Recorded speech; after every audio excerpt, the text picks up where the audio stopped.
Dito mga kasikap sa may Simon Street, ito yung in-update natin na maraming basura. So, nagbakod na rin sila dito. Nagbakod na po sila dito at tinambakan ng lupa yung mga basura.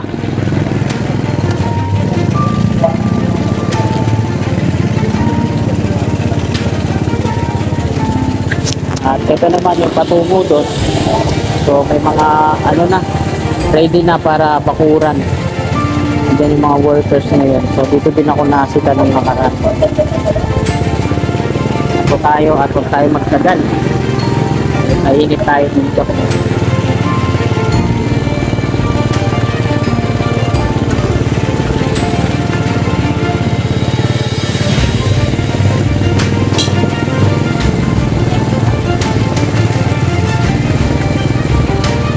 Dito yung mga workers, dinidemolish nila yung mga baro-baro dito.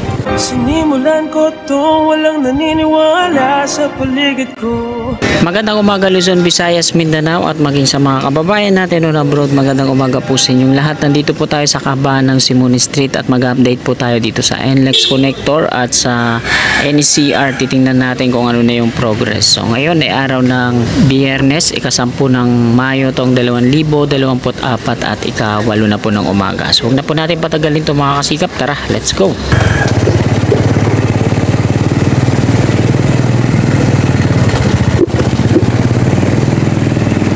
So ito na po yung viaduct ng NLEX Connector.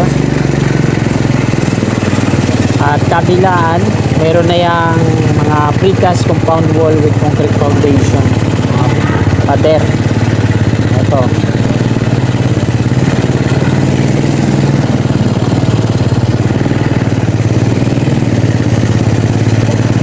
At dito mga kasikap sa may Simon Street, ito yung in-update natin na maraming basura. So nagbakod na rin sila dito. Nagbakod na po sila dito at tinambakan ng lupa yung mga basura.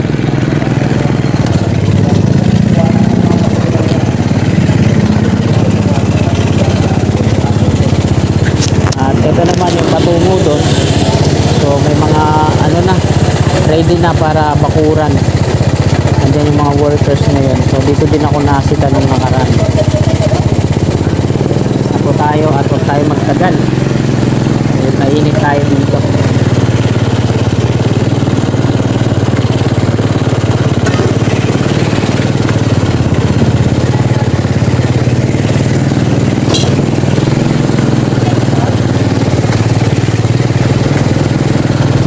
Dito yung mga workers, dinidemolish nila yung mga baro-baro dito.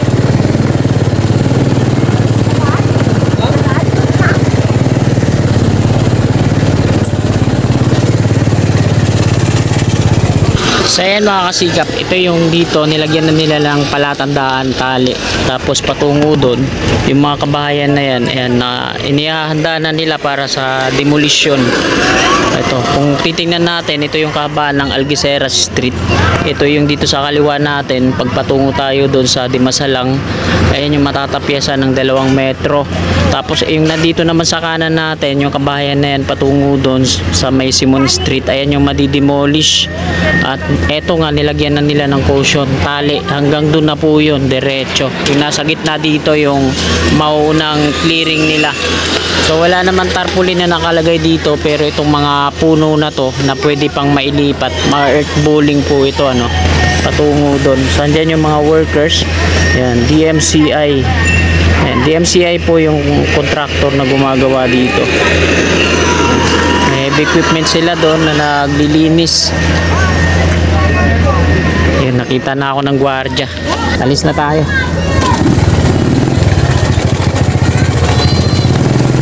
Alis na tayo mga kasikap. Nakita ako ng gwardiya, baka lapitan na naman ako. At kunin na naman yung ID ko.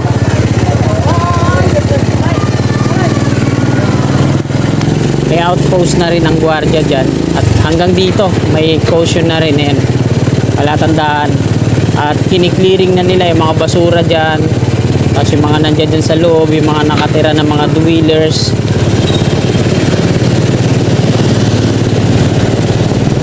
At nandito na tayo sa Maria Clara Street. So ayan yung NLEX connector. Meron na ring precast compound wall na mga bakod dyan.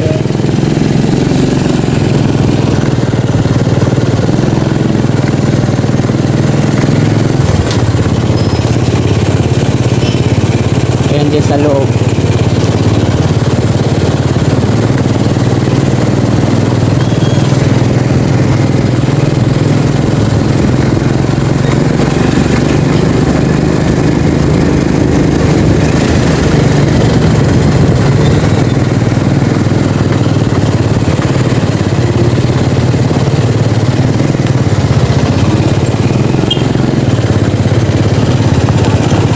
Nandito naman na tayo sa Laon-Laan Street.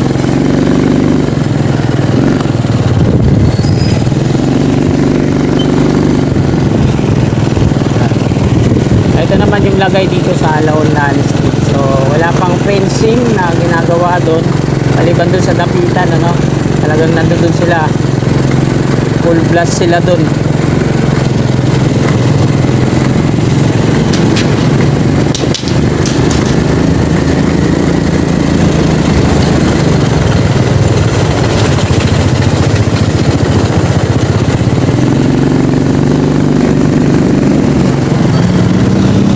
Nandito naman na tayo sa Dapitan Street.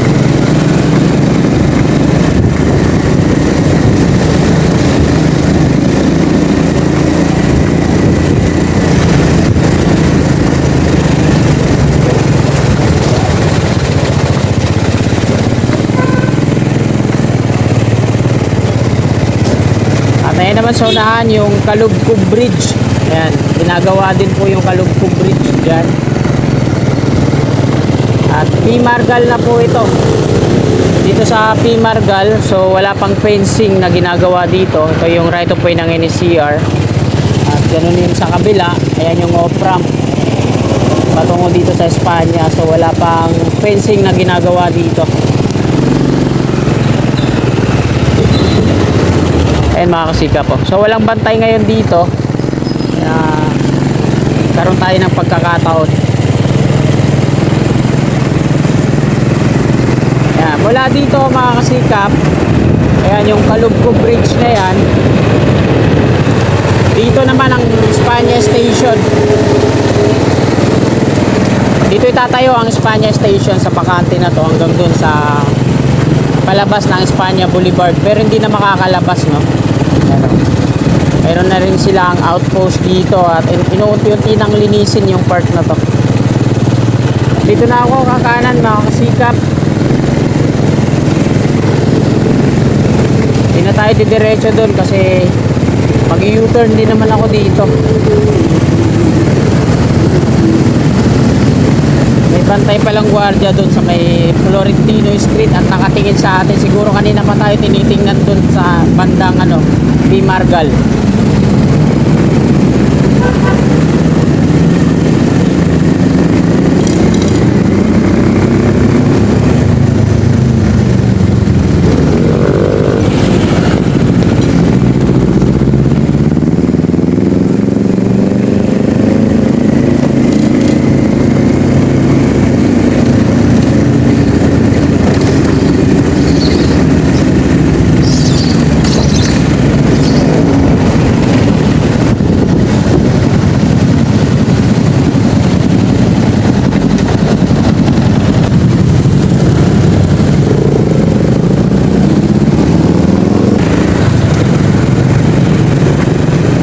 At nandito na po tayo sa Espanya Boulevard. Ito yung patungong QC. So ito yung boundary ng DMCI at CRBC. So dito sa kanan CRBC at sa kaliwa DMCI. Pinarangan na rin ng mga plastic barrier. Ito yung Espanya Station dito sa ating kaliwa. Wala pang fencing pero may mga harang na concrete barrier at plastic barrier sa unahan.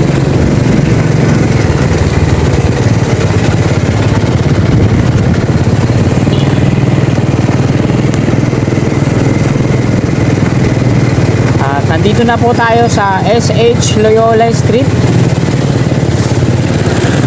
So ito yung update ngayon dito. Nauna nila ang bakuran to dito. At wala na ang soil testing dito, tapos na.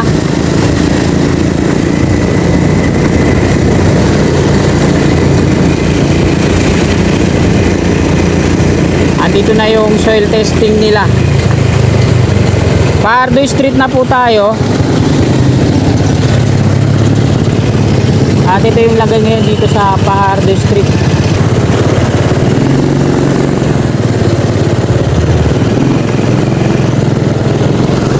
Yan. So may outpost na rin sila dyan at naka-ready na. Sa kabila, sa may on ramp ay may bakod na. At nandito na yung soil testing na ginagawa nila.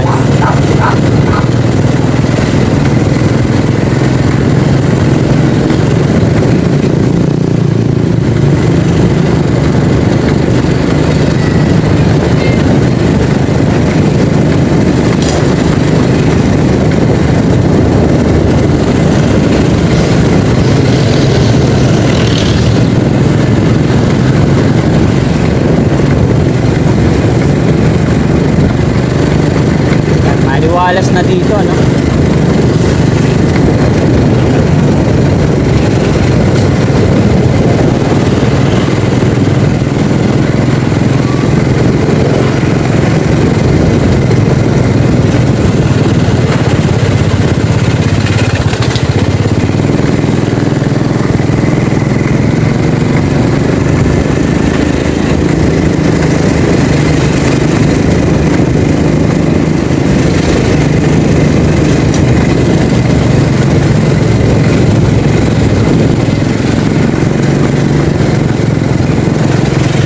G. Tuason Street na po tayo.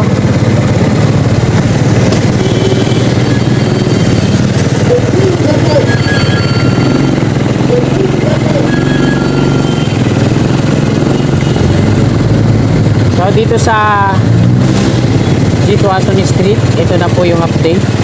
So wala pang fencing ginagawa dito. May magamit na mga street wheelers, no? So dyan sa tawid mga kasikap, wala na yung mga street wheelers na nakatira dyan. Narangan na ng tali para di na bumalik. So di tayo makapag-stay ng matagal dyan, nakatingin yung gwardiya. So limitado lang yung mga informasyon na na-share ko dahil yun nga. At nandito na tayo sa D. Santiago Street mga kasikap, at dito na po nagtatapos tong video na to. Maraming salamat po sa patuloy nyo suporta kay Kasikap Channel. Bago nyo po sana lisanin tong video na to, willing po ako, sana palike po, at sa mga kasikap natin na willing po sumuporta sa akin, i-click lang po natin yung subscribe button dyan sa baba sa gawing kanan at yung katabi niyang bell. Pilol po natin para always updated po lagi tayo sa aking mga bago pang i-upload na video. Maraming salamat, magandang umaga at God bless po sa ating lahat. Oh, my angel, angel baby, angel.